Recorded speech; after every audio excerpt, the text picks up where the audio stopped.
Hey, boils and ghouls. This is Darling Jessica, a Creepinati member and a total creepster babe. Now get ready for some sinister sightings brought to you by a Paranormal Chicks.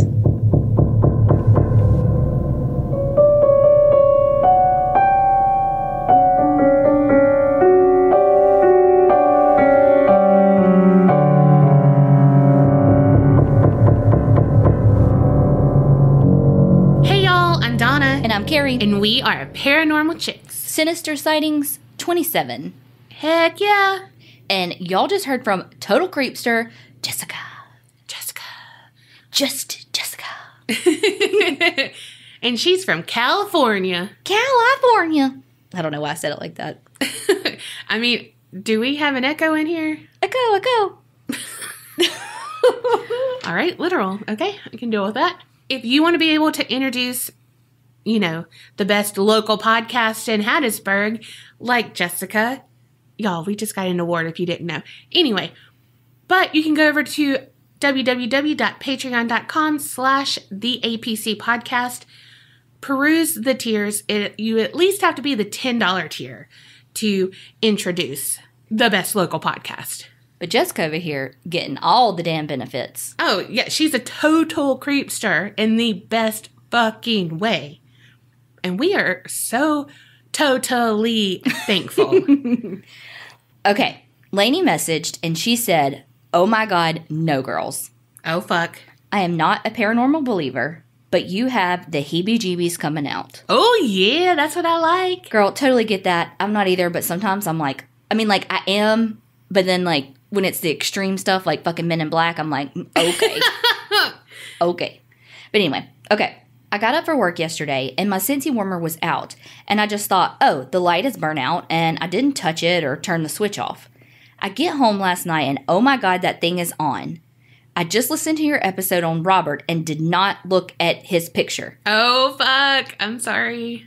But oh no, getting my non-believe sage off this weekend. Yes. Okay, maybe just my sage-scented Scentsy, but still. Love you guys. New fave podcast. I love the inappropriate comments like my friends, and I do. Oh, yay. Oh my God, I love that. So let me just give you like another chill factor. Right before we started to record, Carrie has like an off-brand Scentsy, I guess. And I had just got her some different smells, and I was smelling them and being like, oh my God, these smell so good. Whatever. But like, how about that? That's our first story to read, and it's about a Scentsy warmer. That's pretty fucking nuts. I didn't even think about that. Mm-hmm. Yeah. Oh, and also, Lainey, I love your freaking name because it reminds me of She's All That, Lainey Boggs. Mm-hmm. And I remember, like, I never thought Freddie Prinze Jr. was, like, super cute or anything. But I loved hacky sacks, and I couldn't do them. But I loved his little, like, interpretive thing with the hacky sack. It was so stupid. Mm-hmm. But, oh, my God, I was like, he's doing a hacky sack. That's so cool. Oh, Lord. Meanwhile, like, I don't understand art, so I thought it was really good. Oh, Lord. Meanwhile, she really thought it was cute. It was like, he's so talented. Meanwhile, I'm not another teen movie version of that. All right, I have another little message, too, and this is from Lori. Hey, y'all. I just ran across your podcast while drooling over the list of pods, which will be at the conference in Chicago in July. Whoop, whoop, whoop, whoop. Lori, we're going to be able to meet you. See ya 3 days from this coming out. Right? No. Oh, see ya last week. Because this will come out Thursday when we're leaving. Oh, yeah, it will be 3 days. Can't leave for Carrie. Oh, Lord. I love your podcast. Congrats on the launch and the continuation of it. I look forward to many happy hours of listening. Oh, yay. Thank you. Thank you, Lori. All right. So, unfortunately, I fell asleep while listening tonight and dreamed about Danny LaPlante. Oh, those are the same episode. Same episode. What the fuck? Whoa. Do-do-do-do-do-do-do. Creep factor activated. Heebie-jeebies hair standing up. I don't know what. Okay. On the, oh shit, I just shaved, but I should have. I couldn't even get it out. No, you did a really good job. She shed by the seashore. But you hate that. Oh, it's my like, God. oh yeah, this is good. It's smooth. And then like a minute later, you get cold in the shower and it's like, what the chia pet's going on here? What did you say? Oh shit, I shouldn't have shaved. I managed to wake myself up before y'all got too far into Robert the Doll. At least I think that's what the subject was, which is good because dealing with Danny in your dreams is super creepy. Keep up the wonderful work, Lori. Oh my gosh, that's so crazy that those 2 emails Yes. were about the same fucking episode. Yes. Whoa. Holy crap. Lori, thank you for finding us, and we will see you in a few days. Yeah. Side note, my sister's name was Lori, spelled exactly the same too, but I couldn't ever say it when I was a kid, so my mom would say, okay, just say O-E, because I was younger, so it's like, okay, I mean, it's still the same, Mm-hmm. But my ass said EO, and I mean, it stuck, like on all the home videos that I wanted to be on, and no one else wanted to be on, but apparently I was like a ham, imagine that. But I'd be like, EO, EO, EO, or boy, boy, boy. You know what I mean? So either way, terrible, terrible. So that's a sinister sighting for you. Hey ladies, I found your podcast on Spotify and I listen to you at work all day. I'm a wellness nurse for senior citizens. Anyway, I love listening to your stories and it's hilarious to hear your cursing with an accent. Insert crying laughing emoji here. Also, God bless you for doing that. Mm-hmm. I mean, have you heard my story about me going to see my grandma? Okay. I wanted to share a story with you. I'll call it The Man in the Closet. Oh, fuck. R. Kelly? I consider myself a sensitive and can feel positive and negative energy around me. It could be draining at times. When I was about 10, I was afraid of sleeping in my own room, so I would go to my parents' room and sleep at the foot of their bed. In front of my parents' bed was their walk-in closet, so I would lay facing it.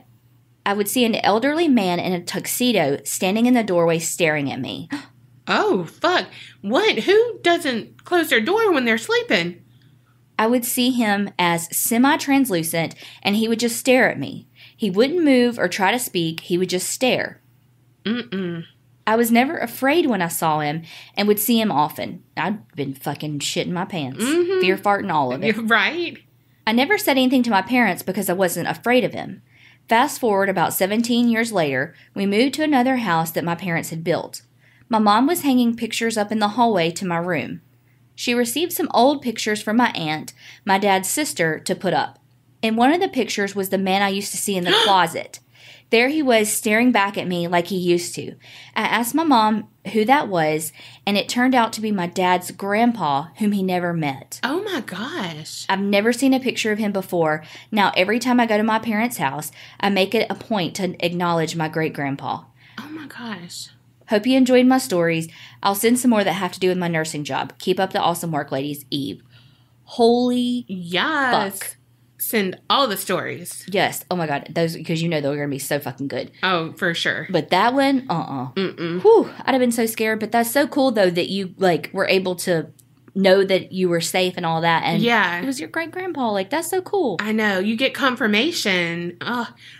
Also, yes, I would have fear farted so hard that my parents would have been like, damn, did we insert a quarter into the vibrating bed? I knew that's where you were going. I mean, I was just about to say, I don't know. Hola, mijas. Before I tell this story, I just want to say, to this day, it feels like a dream to me. When I was 13, I went to this place in the mall called Blue Moon. Because I didn't have much money, my friend/neighbor and I decided to take some things like a voodoo doll, spell books, and other things. Ooh. Mm-hmm. Needless to say, I stopped stealing after this night. Oh my God. Like, of all the things to steal. Right? Whew. That night, my friend's mom and I went out to the club. You're too damn young to go to the club. So we decided to try out the spells. I was in my room and she was in hers and we started the spell. Granted, at this time, we didn't know that we were both doing the spell that night. Anyways, after I finished my spell at about 1 a.m., I heard noises through the wall from my friend's house. kind of like a bunch of people running up and down the stairs. So I walked over to her house to see if everything was okay, and she didn't notice anything. As we were talking about the spells, we heard commotion upstairs, kind of like talking and walking. So I asked her, is there anyone else here? And she said, no, but we should check. Being the little bitch that I am, I said, hell no. Do you know what happens when people check this shit out? No, no, no, and no. She said, come on, we'll be okay. With my friend as a lead, we started walking up the stairs. Once we were almost all the way up, we heard what sounded like someone running towards the stairs in an aggressive way, so we jetted out of there. As soon as I reached my home, I looked back and my friend is nowhere to be found, so I started jogging back. Once I got to the door, I saw her standing completely still. At first, I thought it was a joke, but once I got up to her, I realized that she wasn't playing. I touched her forehead and it was sweaty and cold, like she had just jumped out of the shower. Once I touched her head, she fell flat on the floor and I heard the noises again, so I picked her heavy ass up, mind you, she was skinny, like straight up dead weight though, and ran back to my house. She's fine now, but when I mentioned that day to her, just to see if it was real, she just doesn't want to talk about it. She gets nervous and shaky every time I mention it, so I stop. I still don't know if this was real or not, but as I write this to you, my body feels stiff and nervous. Anyway, that's my story. Sincerely, Ketsy, aka Q. Oh my gosh. Holy shit. Holy shit. Mm-mm. You know it's bad, like, if they can't even talk about it, you know? Yeah. God. But damn, I want to know. Mm-hmm. Have you ever stolen anything? Yeah. What'd you steal? So stupid. A sex toy from your mom's shop? Girl, no. She probably was like, happy birthday. No. God, am I... Statute of limitations, please. No, it's... Did you say statue? I did! Yes. Okay, so back in the day, aka college. Really? Yeah, so when I should know better, I needed one clip. Okay, and I could not find it at Target, and I have thin hair, so I just needed, like, a little baby one, because the big ones, my hair falls right out. It's like, bye-bye. And I needed one, but I didn't have enough money for, like, the whole fucking, like, 20 packets that they come in. And I was like, well, I just want to see if it fits my hair, which, gross when I think about it, like, how many other people did that. And I put it in, and I was like, well, I just need this one. And I totally put it in my bag. Ooh. Mm-hmm. Just kidding. I'm sorry. Target, please sponsor us still. I'm so sorry. Oh my God, that's funny. One time in 7th grade, when, like, the cool thing to do was hang out at the mall, you know? Yeah. Like, you just walked the mall for, like, 8 hours. I know. And I was still big. Uh-huh. Sweating my ass off, but I did it. Anyway, I didn't even steal it. And actually, I was there with a friend, and we saw some other girls there from school, and they're actually the ones that did the stealing. Yeah. And they stole it from, like, Claire's and Accessories. Remember those two stores? Oh, yes. I think Claire's still exists now, but... So anyway, they stole, like, a shit ton of shit, and, like, gave all of us some of it. And I, like, swear that the security guard was, like, walking... like, close to us, you know, like, even when we weren't with them anymore. Yeah. And I wasn't, but, like, I had some stuff that they stole. And it made my stomach hurt so bad, I threw it all away before we left. Oh, gosh. Like, I remember, I can see myself throwing it in the trash. Like, yeah. It gave me so much anxiety. One time I was with someone who stole, and this is back, I don't know, like, maybe middle school, probably not even. Maybe I was in, like, 5th grade, and so, like, they were in 6th grade, and they weren't, like, my close friends. We had, like, a middle friend that was both close to us, but for some reason, you know, like, you never know why you did it, but, like, I was like, yeah, let's go hang out. And so we went to our salvage place that we love, and, I mean, it's, like, super cheap, but I remember, because it was a boyfriend and girlfriend that I went with, always a fucking third wheel. Well, anyway, so she, like, wanted this, like, moon, I swear it was, like, a toothpaste holder, a toothbrush holder or something, you know, but it was, like, that blue glittery stuff, and it had a moon on it or some shit like that. It was, like, something random, probably was fucking 10 cents, you know? like, whatever, you know, like, we keep going and we get outside and he's like, hey, I got this for you. And my stomach dropped. And I was like, what the freak? You know, because outside I was just like, cool, you know. Mm-hmm.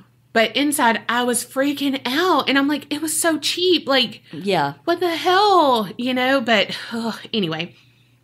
I've never spellied too much. I really can't do shit I know. like that. This is what, legitimately, that's why I'm such a rule follower, because it makes me so sick. Like, I can't, I have no poker face. No. Like, even going into the casino, I'm like, do I look at the security guard? Do I not? Do I look at him? Yes. Do I not? Do I look at him? Do I not? I'm 21. Should I? And then they're like, ma'am, can I see your ID? And I'm like, oh, yeah, here. But I'm just like, I don't know what to do with my eyes. What do I do with my hands? Mm-hmm. I'm like sweating and I'm following the fucking rules. Yes. Hey, chicks. Okay, now that I'm not dying from the curse of the flu, it's time to tell you a story of how my daughter kicked a cursed statue in the face. Great mom!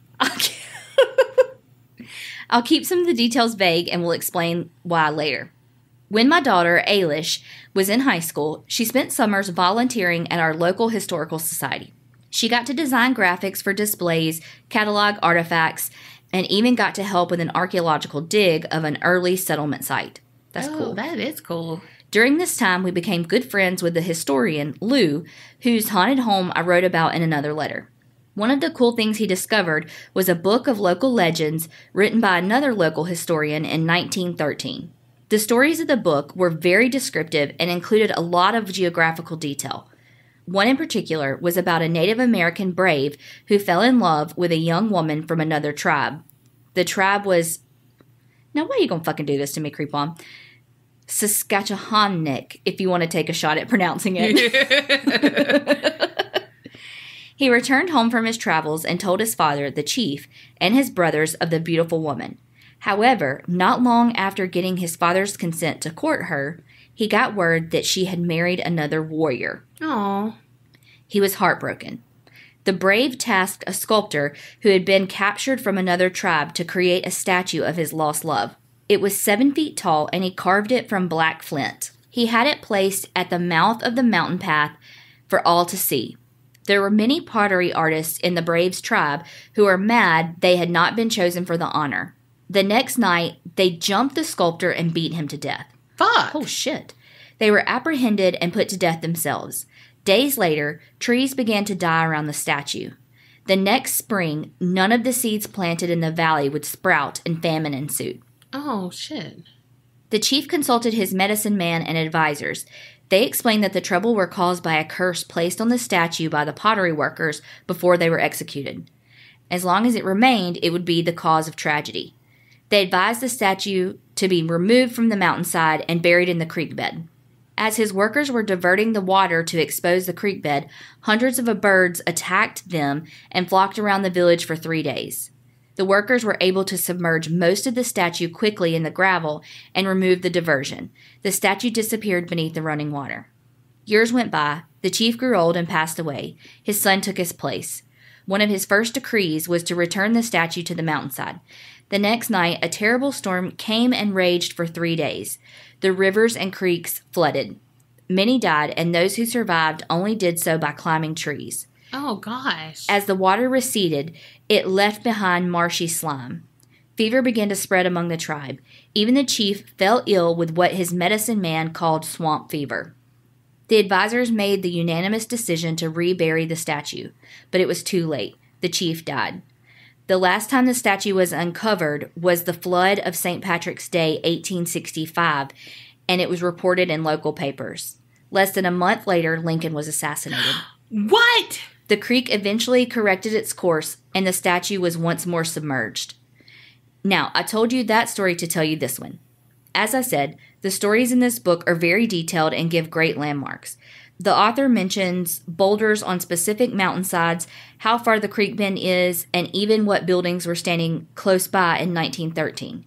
Using all these details and topographical maps, Lou was able to really narrow down where the creek bed is. So armed with a compass and a handheld GPS and a fishing camera, he and his sidekick, my kid, set out for the day of adventuring. They eventually hiked through some woods and came to a bend in the creek that looked just right. The creek was deep, probably 10 to 15 feet at its deepest. It had rained a lot during the spring, and it was early summer. The water was dark, but not too muddy. At one side of the creek was a metal grate. When the grate was lifted, there was a ladder underneath with 4 to 5 rungs. They attached the camera to a tripod and lowered it into the water. Turning it this way and that, they watched for something statue-like. Eventually, they spotted a dark shape, but it was too far down to really see detail. So Ailish grabs the tripod and throws open the grate. Water spider skitters everywhere. She takes a deep breath and climbs down to the lowest rung. This is where I began to doubt she's my daughter, but I was there and remember her being born. So she lowers the camera and the top of the head-shaped shadow appears. She holds her breath She holds her breath and pushes against the ladder, sinking down into the water. I'm like having a hard time breathing. I have chill bumps because you know this is my greatest fear. As she sinks, she keeps the camera aimed below her. As she's running out of air, she kicks her feet to head back up. She feels her foot hit something solid. It doesn't rock or shift as she hits it. She climbs up the ladder and they take a look at the camera footage. At her lowest point in the water, the camera focuses on the top of the black stone pillar shape. The water had smoothed the features over the years, but there were definite details of eyes, nose, and a mouth. A little while later, I get a call at work. Mom, I kicked a cursed statue in the face.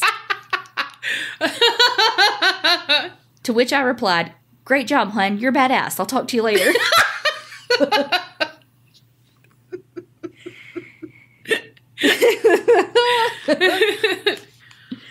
They decided not to tell anyone because they were afraid someone would vandalize it, and just maybe they didn't want to be the ones to release the curse. So that's the legend of the cursed statue, not revealing the details of the location. I don't want to risk it. I'm a skeptic, but I'm not stupid. Love you girls and the whole Creepster community. Creeping it real. Creep Mom, Teresa. Oh, yes. I seriously enjoyed that, but I seriously had, can I say seriously one more time? But I had chill bumps because all I'm thinking is like murky water, which gives me nervous belly right there. And then also, if I felt something under the water, done. Yeah, I cannot imagine, like, climbing down that ladder, like, into the unknown, I could not do it. There's a new preview for underwater movie or some shit with a shark thing or whatever. I was like, oh, shit, no. And I was live. I don't even know what the fuck I was watching live because I never do that. But I was like, I gotta turn it. Like, it freaks me the fuck out, y'all. I'm not lying. Like, pixelated shark freaks me out. Thank you so much, Creep Mom, for sending that in. Okay, this one is from Rebecca, and guess what it's called? My Buddy Doll Story. Hey there, ladies. I'm so glad I found your podcast. I've been binge listening to it at night. It's like sitting with your girlfriends and talking about different things that I so enjoy. Oh. You have made me laugh out loud so many times. In hearing the story of Robert the doll... Holy shit! Holy fuck. I had to share a story with you about the doll from 1980s called My Buddy Doll. So sit back, take your shoes off, and put your feet up and enjoy. Y'all, I did not... Like, when I pulled these, I don't read them. Yeah. I just go... Whoa. Holy shit. All right. In the winter of 1985, I was pregnant with my 4th child who was due December 21st. On TV, they had been advertising a doll called My Buddy. This was a doll that was made for boys to play with, as there was another one called Kid Sister for the girls. Tiffany totally had a kid sister. I didn't have any of these dolls. Me neither. Well, my other 2 boys wanted the My Buddy doll for Christmas and asked Santa for him, thinking this would be a good idea with the new baby coming. So Santa/I got my sons, Jared, who was 5, Zach, who was 3, each one for Christmas. Wait, are they single? Because they'd be about our age. Yeah. Oh, Lord. Dang. But seriously. I mean, are they? And are they tall, bald, with a beard? Oh, shit. Damn. Preferably work with some sort of uniform on.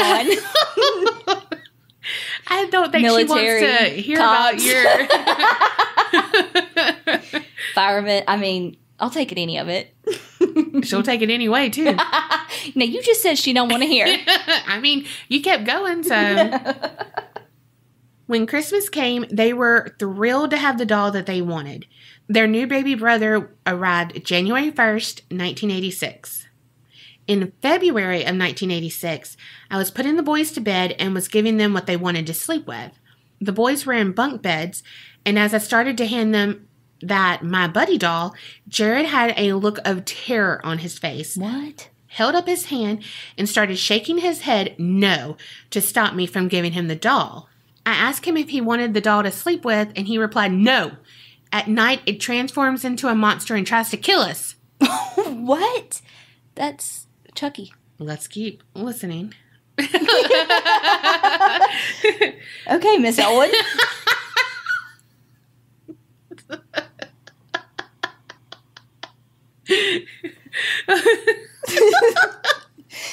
Now, Carrie, let's keep listening. Don't interrupt me when I read the stories to the class. Oh, God. Okay. That sounded so weird, too. Miss Elwood. It did. What? You're like, that's not even my mama. No. Okay. I tried to hand Zach his doll, too, and he, too, shook his head no. I thought I would see what their reaction would be when I told them if they don't want the dolls, I would give them away, and both of the boys did not care. This was very unusual since they both had wanted the dolls so bad for Christmas, and now this reaction. I wasn't sure what to think. I knew there had never been anything on TV that the boys had seen showing them transform into monsters or anything, so I just put the dolls in the closet. After I put the dolls up, the boys never had any more problems with them. The dolls remained in the closet until around 1989. At this time, my friend, Hope, called me and told me I had to watch a movie that had just came out called Child's Play. Oh, I didn't even think about it. It wasn't even out yet. Yes. She would not tell me anything of the movie, but said I needed to watch it. When the movie was being shown, I turned it on and me and the kids sat down to watch it. Oh, no. Yes, although my kids were young, we would watch scary movies together. Oh, okay. Like, I thought it was going to be like she didn't know it was going to be what it is, you know? And if they had any questions, I would answer them honestly. They never had any nightmares either. Well, the movie came on and we watched, and when they showed the Chucky doll, Jared got up, went to his bedroom, to the closet, and came back in the living room with the My Buddy doll going, Chucky, Chucky! I was floored, as the boys had not played with those dolls since they had been put in the closet in '86. Their experience happened 2 years before the movie Child's Play had ever been released in theaters in November 1988. Wow. After we watched the movie, I called my friend Hope to tell her what Jared had done with the doll and how much the two looked alike. Hope said that she had a bad feeling about those dolls when she saw them in the store, but never said anything because she knew the boys wanted them so much. Yes, I still have the dolls, but they're packed away. The incident happened when we lived in Ohio, and now we live in California. Rebecca. Holy shit. Fuck. Tiffany is going to freak when she hears that. Mm-hmm. Tiffany, your kid sister came awake at night. Oh, well, she hates Chucky. No, I know, but yeah. She had a kid sister, you said? Uh-huh. Ooh, shit. I'm pretty sure it might not have been that doll, but I'm pretty sure it's the one that she had, and I know she had that doll, but at one point I stayed at her house and I said that the doll, freaked me out and, that she moved at night. Really? Mm-hmm. And I was like, I can't sleep with her looking at me. I never had anything like that as a kid. I mean, okay, we had this, pillow that was shaped like a duck. Mm-hmm. And, I dreamed that it chased me. But it was, massive. You know what I mean? Yeah. It wasn't like a... You know what I mean? That was just a dream. It wasn't like a, oh my God. Like a real life thing. Yeah. Yeah. I had a baby doll that was like a baby doll. The eyes didn't open or anything. Because, back in the day, I loved kids and I wanted to have, 6. 5. No, was it 5? It was 6. Oh my God. Could you imagine? No. And then I was like, 4 seems more manageable. That's what my mom had. Now I'm like, fuck no, give me my dog. But anyway. You live, you'll learn. You don't have to get loves. But it took me a second. Anyway, so I had that doll, but in my head, I'm telling you, after I watched Puppet Master, if y'all have not watched those movies, there's a series, oh my God, freaked me the fuck out. Anyway, did not have a doll like this at all.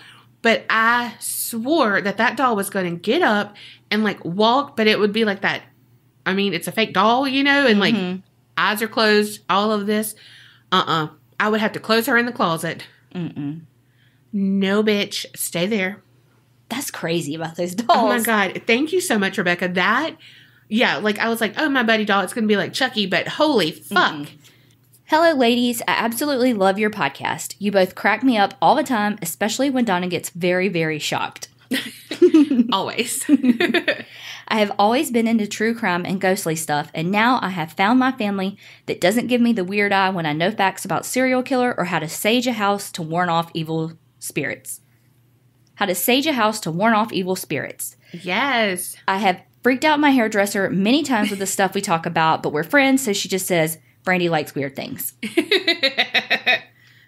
Anywho, I have a story for you from my hometown. I hope you like it. I no longer live in my hometown, but here's a story from my small town. So this happened 2002 in Victoria, Texas. 18-year-old Ryan James Frazier, yes, he has 3 names, but middle name not Wayne. Shit, I just realized my dad's middle name is Wayne. Ruh-roh. Oh, shit. Anyway, Ryan was a freshman at Baylor in Waco, Texas. I'm not sure what made him do this, but one night he asked to borrow one of his friend's cars so he could go home, and his friend allowed him. So Ryan drove all night to get to his home in Victoria, which was a 200-mile drive. It was late at night when he finally got to the house and walked up to the house, and the dog came up on him, and he didn't want the dog to alarm anyone, so he killed him by stabbing him 17 times. Wait, what? Then, Wait. I thought he was going home. He was. He was at school at Baylor, borrowed his friend's car to go to his home. And killed his dog? Yes.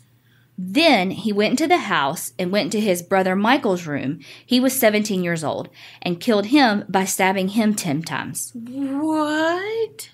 Then he went into his parents' room, Daniel 53 and Sally 50, and killed them the same way. No. He then lit the house on fire and drove back to Baylor. All in a fucking night's work? What the fuck? The neighbor happened to notice the house was on fire and called police. I'm not sure how they connected Ryan to the crimes, but he was arrested a few days later in his dorm. Ryan had denied doing these crimes until 2 years ago when plea negotiations started. Ryan never showed remorse for doing it. When asked if his parents had treated him differently because he was adopted, he said, "No, my family never mistreated me." Police believe that he did it to receive a lot of money from his parents' estate. In 2004, he reached a plea that spared him the death penalty, since Texas has it. He pleaded guilty to 1-count capital murder for killing his parents, 1 count of murder for his brother, and 1 count of arson. He should have got animal cruelty, too. He got life in prison for the murders and 99 years for the arson. They run consecutively, so he will be eligible for parole in 100 years, which will be 2104. My brother knew Ryan from school, but they weren't close friends. I knew Ryan's mom. She was an elementary teacher in my school when I was little. Oh, my God. I didn't have her, but our school had classes that some of the teachers would share classes, so I knew her. And as I got into middle school, I also knew Mrs. Frazier's twin sister. She was also a teacher there. My brother also knew of Ryan from the Boy Scouts as well. Ryan was an Eagle Scout. These murders caused people down here to be scared and suspicious of Eagle Scouts, which is sad, but even today, people think about these murders. I mean, 2 well-known teachers in the community, and 1 was murdered. Well, that's my story, ladies. I'm not a storyteller, and I hope this was intriguing. Creep it real and don't get scared. Laters, Brandy Belsick. Oh, my God, Brandy. Whew. Okay, I think I know that story. I think that was on like an ID Dateline-y type thing once really? before. Yeah, because, and I'm trying to remember like how it led back to him. Like somebody saw a car or something. I can't remember, but I've heard that story before. I'm pretty sure.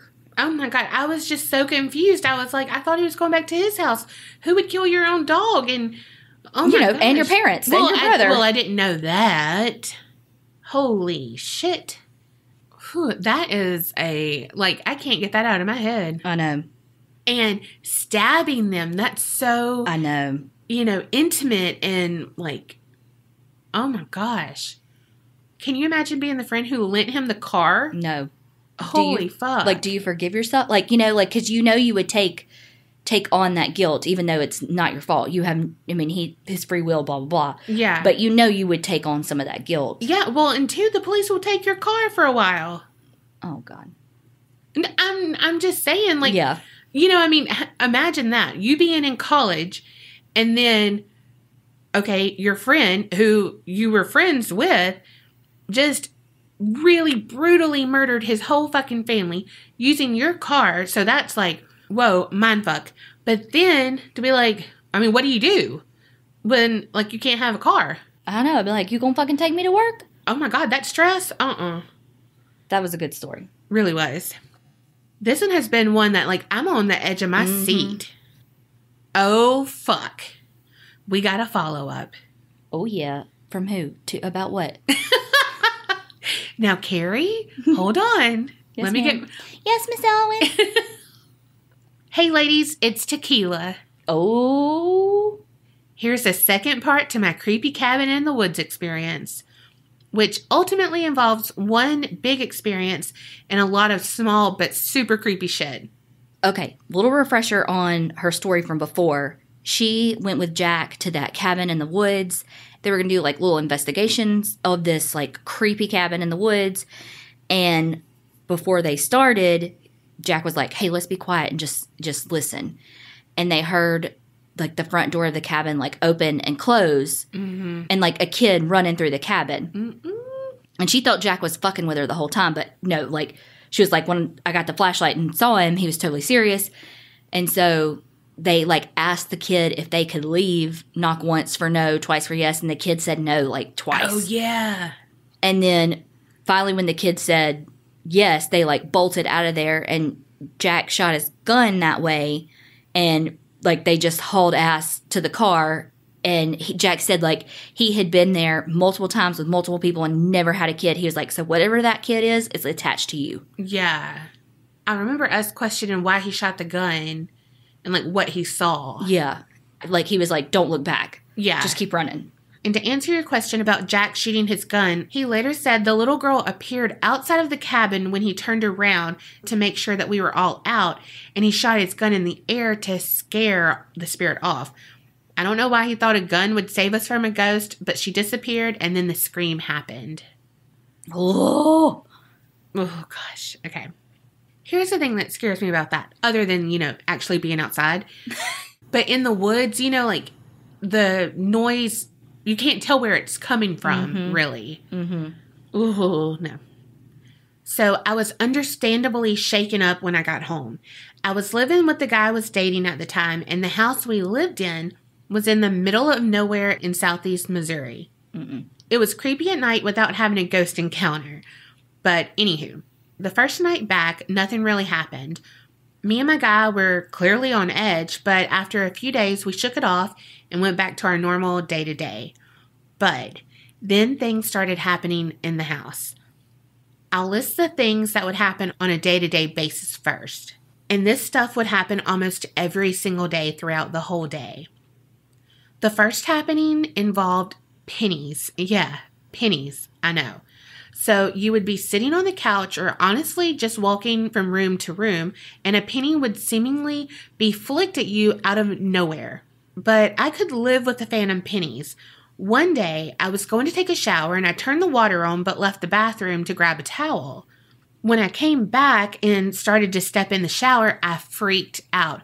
There were over 50 pennies in the bathtub. What? I was home alone and they were not in there when I turned the water on. The next regular occurrence, giggling. Don't like that. Yeah, creepy as fuck to be in a house that does not have children and to hear giggling out of nowhere. The little girl was the most active in the laundry room and the bathroom, and that's where the giggling would be heard the most often. There wasn't a rhyme or reasoning to the giggling. It would just happen. Next, things disappearing and reappearing.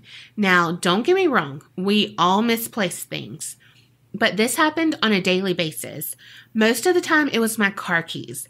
I would always put my car keys on the coffee table when I got home. always. And then later in the day, when I would be trying to leave the house, I couldn't find my keys.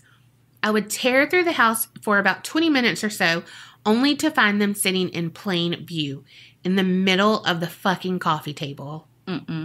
My keys disappearing unnerved me the most because it was like she was preventing me from leaving. Ooh, I didn't even think of that. I know. Ooh, no. First, I'm the adult in the situation, okay? Now to some specific happenings. So my guy's sister would stay over a lot because we had a spare room. One night she stayed over and I woke up to her crawling in bed with me. I obviously woke up and was like, what's going on? In my confused sleepy state, she refused to tell me what happened until the morning. So when we got up in the morning, she said that she was laying in bed in the spare room and heard a giggle. She shrugged it off because this happened all the time. And I need to mention that the bed in the spare room was a platform bed, so the frame was low to the ground and didn't require a box spring. While she's laying there, she could feel something under the bed pushing up the mattress. Nope. Oh my God. Nope. Yeah, fuck that.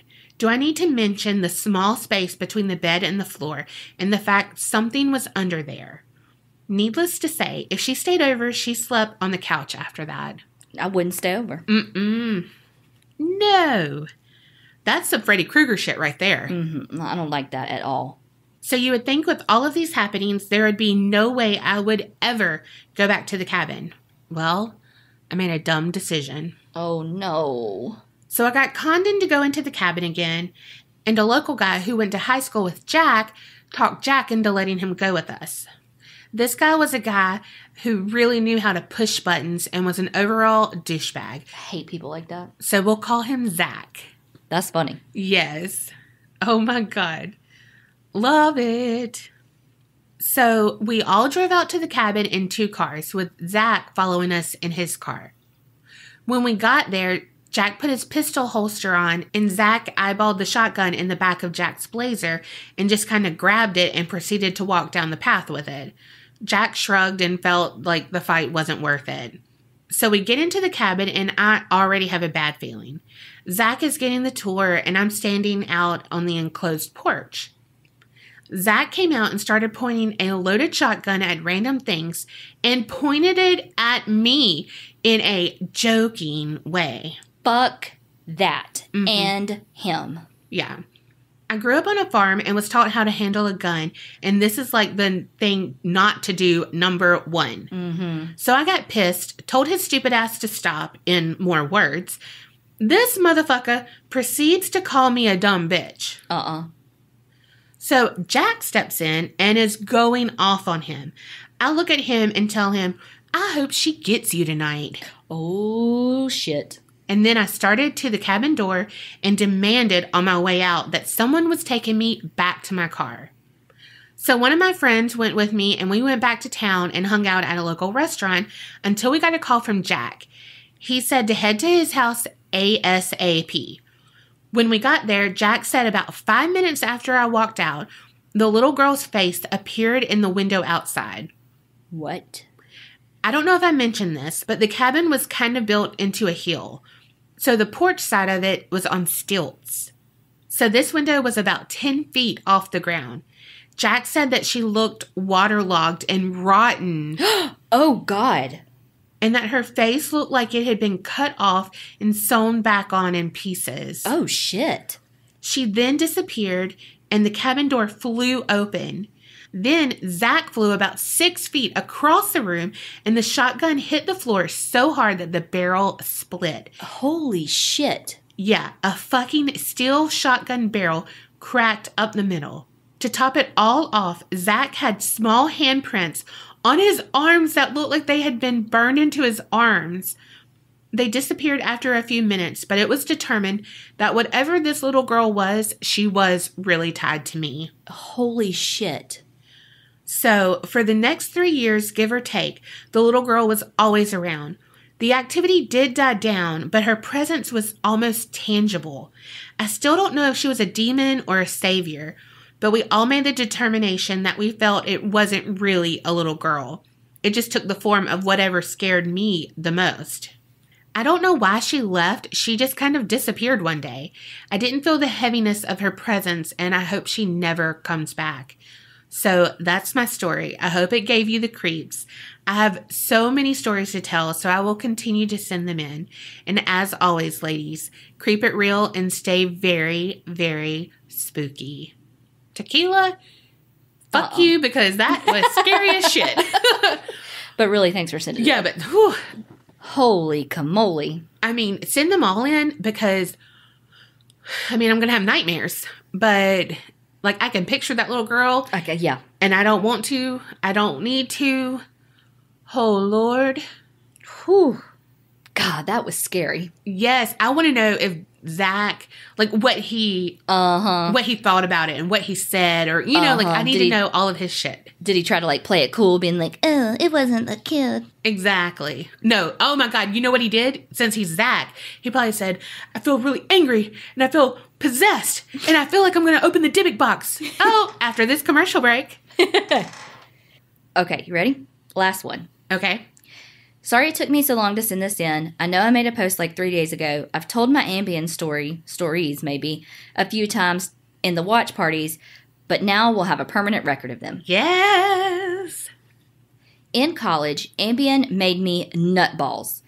Like, literally, I met my future bridesmaid the first day of freshman year by bursting into the computer lab, striking the Captain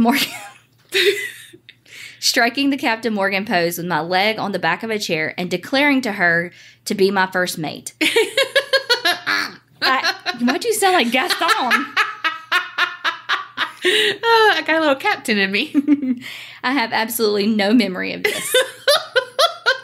The story I tell most is when I was going through a really bad depression at a sorority that was considered the, quote, fat loser house, which I kind of understand. Not the fat part. Not the fat part. Fuck those garbage preps. That's right. They are the fat loser house now that our sorority has been shut down. So watch out for karma, bitches. Karma's gonna bite you. The loser part was pretty obvious, though, because our chapter was failing to get new people, probably because of the fat loser rumor. Gosh. And our national office made us go around the dorms and beg people to come to our events. It's a good look, let me tell you. Oh, gosh. So I was in that state of mind and also in a Walt Whitman phase. Normally, I'd remember what I did on AMBIEN. I would have looked for some other sleeping med if AMBIEN weren't so fun. But don't do AMBIEN recreationally, people. I'm not endorsing it. In this one instance, though, I guess my brain shut off the fun part and decided we needed to go out what I call the Bundy door. The window? We kept it unlocked and sometimes propped open so the house mom wouldn't hear us sneaking out. I came to, still kind of tripping on AMBIEN, on the roof of my sorority in a see-through nightgown, waving a blanket behind me like Johnny Depp in the ocean scene in Fear and Loathing in Las Vegas. Oh my gosh. And then in parentheses, no one ever gets that reference. I totally do. I'm trying to commune with the spirit of Walt Whitman. I mean, yeah, it was dangerous, but I feel like kind of cool to have had that experience. AMBIEN now has really no effect on me. It makes me a little sad, but I'm glad I'm not doing anything dangerous. I just got my nails done, so it's hard to type. So I wrote dong instead of doing.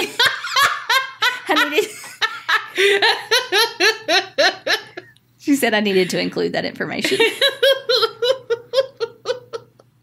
I mean, we like dongs, too. Okay. I'm going to take this into a downer, so you can choose to read this or not. I think it's important. So, trigger warning. Oh, okay. AMBIEN also got me sexually assaulted. Oh.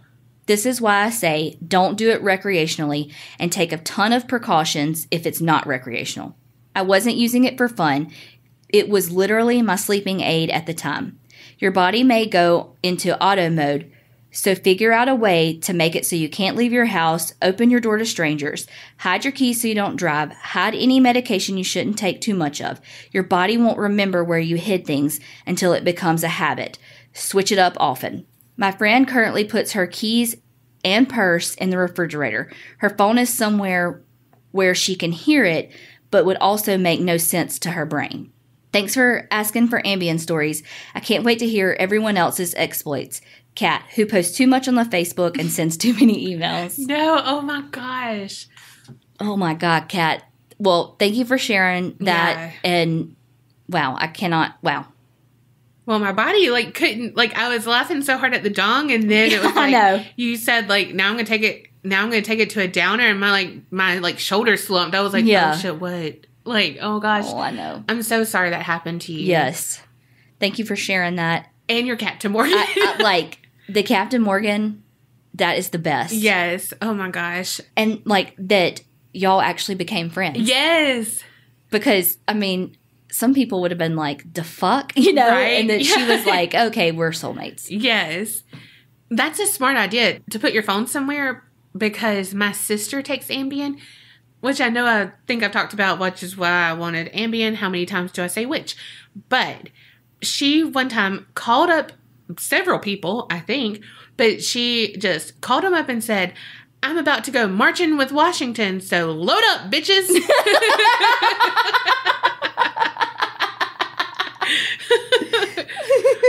Oh, gosh. That's why I love Ambien stories. Please send them in.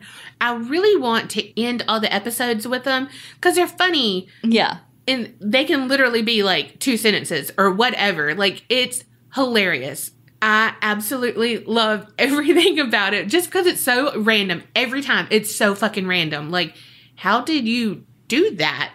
Or why did you do that? Oh my gosh, it's the best ever. I mean, but don't take it just to write a story, y'all. Oh, God, yeah. But if you have one, send it. And if you know of a story, but like, you're like, oh, my mom wouldn't want me to tell her story, change it up. Just Give it a Golden Girl's name. Yeah. Be like Rose. Because you know Rose would do it. Oh, yeah. Rose would be the Ambien story. Oh, The Golden Girls. absolutely. Oh, my gosh. Okay. Well, thank y'all so much. We hope you enjoyed this episode. As always, we love the stories. Y'all never disappoint. Never. Keep them fucking coming because they are awesome. Long, short, somewhere in between. We love them all. Mm-hmm. And remember, Creep it real and don't get scared.